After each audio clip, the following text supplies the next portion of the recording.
పరిస్థితి ఇది. రాష్ట్రంలో ఎంతటి దుర్మార్గపు పాలన నడుస్తూ ఉంది అని చెప్పడానికి ఇవన్నీ కూడా ఉదాహరణలు.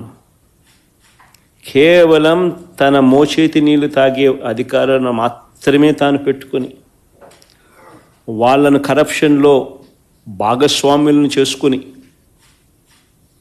ఈరోజు రాష్ట్రంలో పరిస్థితి ఏమిటి అని అంటే డిఐజీ అనేవాడు మాఫియా డాన్. ఆ జోన్కు ఆయన కింద సిఐలు, ఓ డిఎస్పి, అదే ఆయన ఆర్మీ.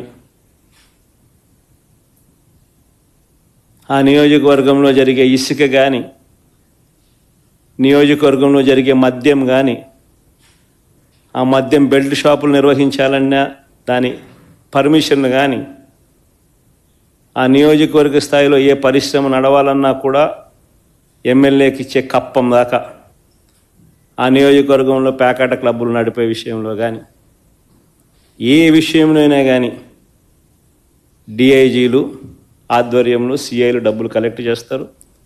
వీళ్ళు ఎమ్మెల్యేలకు ఇస్తా ఉన్నారు రివర్స్.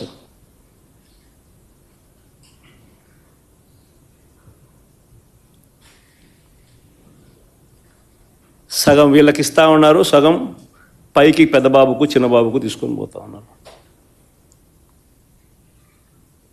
డిఐజీలతో నడిపిస్తూ ఉన్నారు కలెక్షన్ కార్యక్రమాన్ని.